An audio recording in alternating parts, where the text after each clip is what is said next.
बिस्मिल्लाहिर्रहमानिर्रहीम, अस्सलाम वालेकुम। आज मैं आपके लिए लेके आई मज़ेदार ढाबा स्टाइल माश की दाल, जो कि बहुत ही मज़ेदार बनी थी। सबसे पहले ये करेंगे कि हम माश की दाल लेंगे आधा किलो और इसको सोक होने के लिए रख देंगे 4 से 5 घंटे के लिए। फिर हम इसको बॉईल होने के लिए रख देंगे। एक अलग कढ़ाई लेंगे, उसके अंदर हम 2 से 2 छोटी प्याज डाल के फ्राई करेंगे। उसके अंदर थोड़ी सी रेड चिलीज़ भी डाल देंगे, लाल मिर्चें भी डाल देंगे।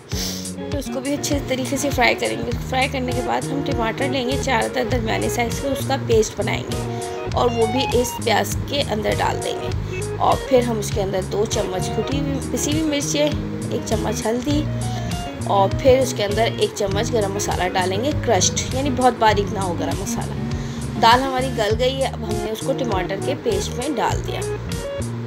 टमाटर का पेस्ट भी हमारा देखें इस तरह से भुन गया है बिल्कुल। और लहसुन अदरक का पेस्ट भी डालना होगा। फिर इन सारी चीज़ों को अच्छी तरीके से मिक्स करेंगे, कवर करेंगे और फिर उसके बाद खोलेंगे तो मज़ेदार खुशबूदार माश की दाल तैयार है।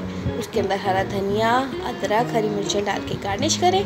थोड़ी देर कवर भी करें ताकि अदरक का टेस्ट अंदर तक जाए। और फिर मैंने थोड़ा सा प्याज का बघार बाहर निकाल लिया था और वो भी मैंने इसके ऊपर डाल दिया। चपाती के साथ खाएँ, बहुत ही मज़ा आएगा।